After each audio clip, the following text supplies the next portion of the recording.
दयानंद ने जिन चीजों पर काम किया था, आज वो चीजें फिर से अपना सिर उठाने लगी। आज वो चीजें फिर से इस देश के भीतर अपनी उन दुर्भावनाओं के साथ उठ रही हैं जो इस देश को फिर से बदनाम करना चाहती हैं, इस देश को बर्बाद कर देना चाहती हैं। सत्यार्थ प्रकाश की भूमिका में ऋषि दयानंद सरस्वती ने चारवाक मत के विषय में लिखते हुए लिखा है कि यद्यपि यह मत क्षीणास्त सा है, कहा हालांकि यह मत मर गया, चारवाक मत नास्तिकता मर गया है, तो भी इसके बारे में तर्क करना बेहद जरूरी है। क्यों जरूरी है मुझे समझ में नहीं आया। जो मत मर गया उसके बारे में क्या बात करनी, लेकिन दयानंद बात कर रहे। मैंने मां से पूछा भला जो मर गया मत है उसके बारे में दयानंद क्यों बात कर रहे हैं, तो मां ने कहा बेटा वो ऋषि हैं और ऋषि तेरी तरह जमीन पर खड़ा होकर नहीं देखता, वो पहाड़ की चोटी से देखता है, उसे दूर तक चीजें दिखाई देती हैं। और बंधुओं, ऋषि दयानंद के देहावसान, उनके बलिदान के बाद इस दुनिया में एक मत खड़ा हुआ। कौन से सन में, कौन से ईस्वी संवत में ऋषि दयानंद का देहांत हुआ? 1883 में ऋषि दयानंद का देहांत हुआ और 1879 में इस दुनिया में एक आदमी पैदा हुआ और उसका नाम था, पूरा नाम तो भाई मैं ले नहीं पाऊंगा, रशियन शब्द मुझसे बोले नहीं जाते भाई, और अन्नीवल्ली पता नहीं क्या क्या करके नाम बनता है, मुझे नहीं। जोसेफ स्टालिन के नाम से उसे जानते हैं। जोसेफ स्टालिन रूस का तानाशाह था और यहीं से वो मत जिसके बारे में दयानंद ने सत्यार्थ प्रकाश में स्पष्ट रूप में वर्णन किया चारवाक मत में, उस चारवाक मत ने जड़ें पकड़ी। चारवाक का यह मत अब नए नाम के साथ आया और इसका नाम था कम्युनिज्म। कम्युनिज्म पूरी दुनिया में फैल गया, पूरे यूरोप को कम्युनिज्म ने अपनी चपेट में लिया। एशिया भी कम्युनिज्म से अछूता नहीं रहा। चाइना, उत्तरी कोरिया, जापान, ये इधर का पूरा इलाका कम्युनिज्म की चपेट में आ गया। यहां तक के भारत में भी कम्युनिज्म की एक आंधी की लहर आई और इस देश में पर्याप्त मात्रा में लोग कम्युनिस्ट हुए। आप समझने का प्रयास करना कि दयानंद ने जो विचार उठाया था उसकी आज की प्रासंगिकता कितनी जरूरी है और वो कितना प्रासंगिक है आज। मित्रों, बंधुओं, काकाओं, भ्राताओं, पिताओं, इस बात को सावधानी से सुनना कि कम्युनिज्म जो उठा उस समय, इस कम्युनिज्म का भारत पर क्या प्रभाव पड़ा, मैं अपने भारत के संबंध में बात करना चाहता हूं। 6 मार्च 1953 को भारतीय संसद में श्रद्धांजलि दी गई स्टालिन को, क्योंकि स्टालिन मर गया था। 5 मार्च 1953 को हार्ट अटैक से स्टालिन की मृत्यु हो गई और इसकी श्रद्धांजलि सभा हुई कब? 6 मार्च 1953 को। कहां हुई? भारतीय संसद में। और भारतीय संसद में उस समय के प्रधानमंत्री, महान यशस्वी प्रधानमंत्री पंडित जवाहरलाल नेहरू, उन्होंने श्रद्धांजलि प्रस्तुत करते हुए कहा कि दुनिया में शांति के लिए अपना जीवन जिन्होंने दिया उन कुछ लोगों में से एक स्टालिन थे और स्टालिन ने अपना समूचा जीवन विश्व शांति के लिए लगाया। सारे संसार को इससे सुख हुआ, इस जीवन ने सारे संसार को सुख दिया। अब आओ तुम्हें बताता हूं स्टालिन को अवतार कितना सुख संसार को दिया। स्टालिन निसंदेह एक गरीब परिवार से उठकर उस ऊंचाई तक पहुंचा। हालांकि स्टालिन एक मोची का लड़का था, लेकिन यह यहां से उठकर तानाशाह के उस पद तक पहुंचा। पर इस स्टालिन ने क्या किया, इस बात को समझने का प्रयास करना। सेकेंड वर्ल्ड वॉर जो इसी के समय में हुआ, हिटलर इसी का मित्र था। इसी के समय में जब यह सेकेंड वर्ल्ड वॉर हुआ तो उस सेकेंड वर्ल्ड वॉर में रशिया के 90 लाख सिपाही मारे गए। कितने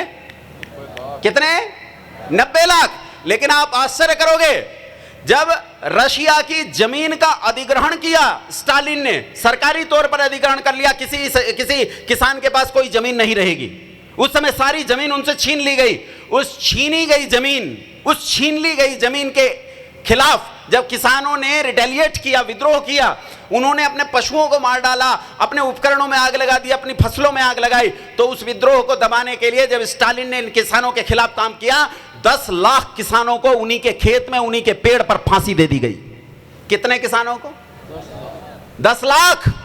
जब औद्योगिक क्रांति आई तो औद्योगिक क्रांति का विरोध करने वाले मजदूरों, लेबर क्लास, इंजीनियर्स और जो मैकेनिक्स थे, जो काम करते थे, उन सब के खिलाफ काम करते हुए 27 लाख लोगों को मौत के घाट उतार दिया गया। कितने?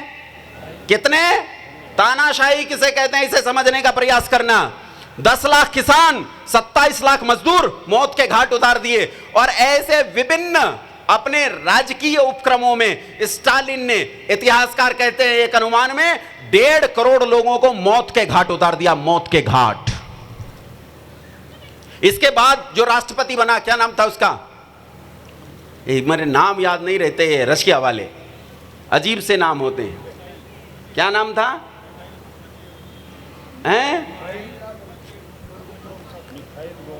नहीं, गोरबाचोव तो बहुत बाद में बना, ख्रुश्चेव कुछ करके नाम था।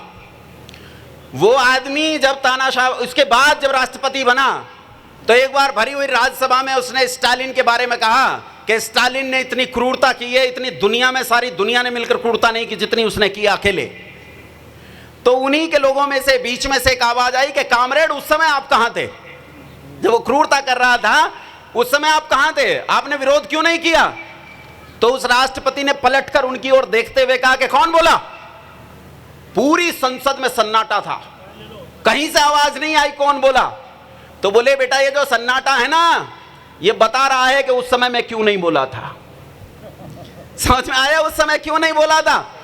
उस समय राष्ट्रपति पद का प्रबल दावेदार, लेनिन का वंशज लियोन ट्रॉट्स्की, जो इस स्टालिन के खिलाफ लड़ रहा था, ये जब इस देश में लड़ाई लड़ रहा था इसके आतंक के विरुद्ध, तो इस पर इतना अत्याचार हुआ कि इसे जान बचाकर मैक्सिको जाना पड़ा।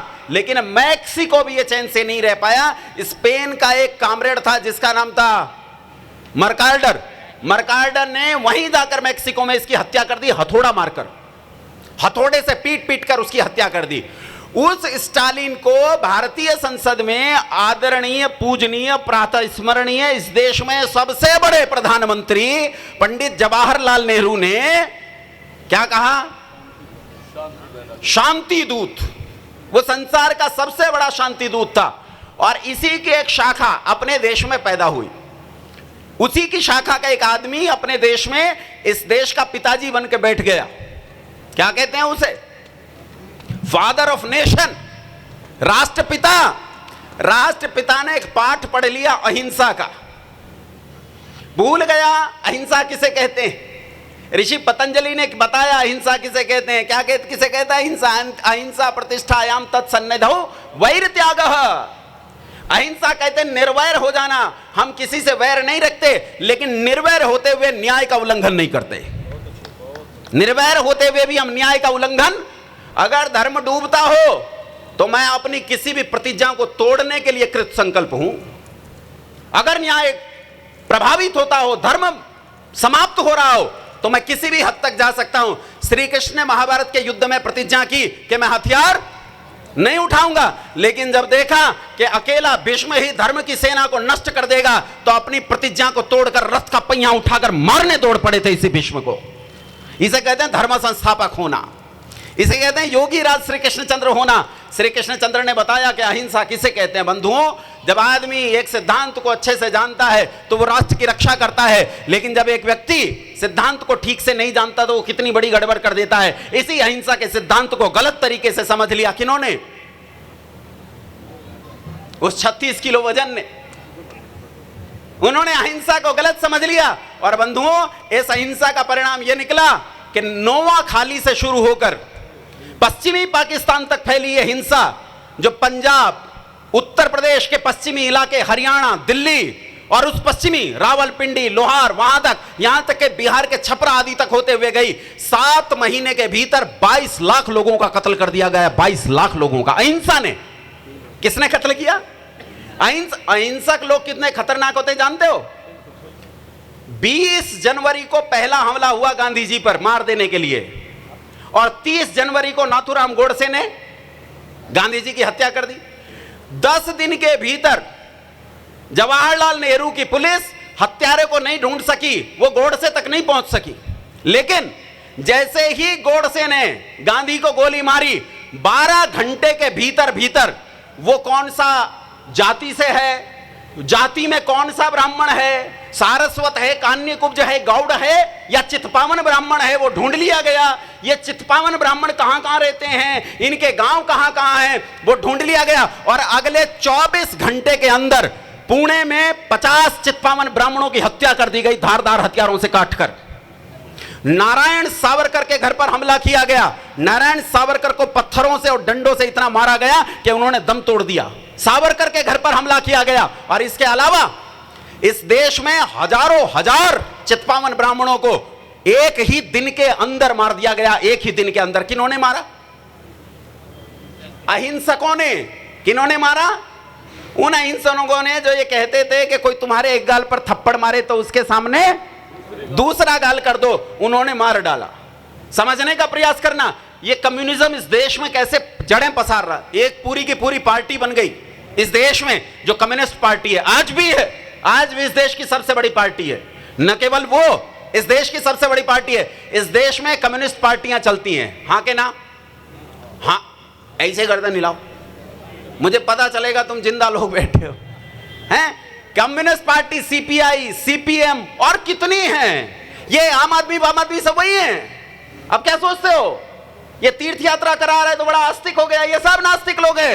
ये ईश्वर को नहीं मानते हैं, इनका कोई लेना देना नहीं है। इस देश में कम्युनिस्ट पार्टियां खड़ी हो गई और इन कम्युनिस्टों का दोगला चरित्र सुनो। हिटलर की और स्टालिन की आपस में संधि हुई शाश्वत संधि के नाम से। हिटलर हो गया इंग्लैंड के, माफ करना, स्टालिन हो गया इंग्लैंड के खिलाफ। जब इंग्लैंड के खिलाफ हो गया तो भारतीय कम्युनिस्टों ने स्टालिन का साथ देते हुए स्वतंत्रता संग्राम में साथ दिया और गांधी जी का साथ देकर उन्होंने अंग्रेजों की खिलाफत की। बाद में स्टालिन पर हिटलर ने हमला कर दिया तो वह संधि टूट गई और स्टालिन चला गया इंग्लैंड के साथ। किसके साथ चला गया? इंग्लैंड के साथ। तो सारे कम्युनिस्टों ने स्वतंत्रता संग्राम में से हाथ खींच लिया और जनयुद्ध का ऐलान कर दिया और मुखबिरी की। सारे स्वतंत्रता संग्राम सेनानियों का पता ढूंढकर किन्हें पहुंचाया? अंग्रेजों को पहुंचाया। केवल इतना ही नहीं, भारत चीन का युद्ध हुआ तो इन कम्युनिस्टों ने पूरे देश में घूम घूम कर चंदे की रसीदें काटी। कितना रुपया इकट्ठा किया? आपके पास कितना है? इस कार्यक्रम के लिए चंदा इकट्ठा किया, कितना किया होगा? कितना कर सकते हो? लाख, 2 लाख, 3 लाख, 4 लाख, 17 करोड़। 60 के दशक में 17 करोड़ रुपए कितने होंगे भाई? 17 करोड़ रुपए इकट्ठे किए और कहां भिजवाए? कहां भिजवाए? चाइना। किसके खिलाफ युद्ध में? भारत के खिलाफ युद्ध में चाइना की मदद की कम्युनिस्टों ने। यह इनका दोगला चरित्र है। 100 से अधिक देशों में देखा जाने वाला, सर्वाधिक लोकप्रिय और सबसे अधिक फॉलोअर्स के साथ पूरी दुनिया में आर्य समाज के विचारों का प्रचार करने वाला एकमात्र चैनल वैदिक प्रचार।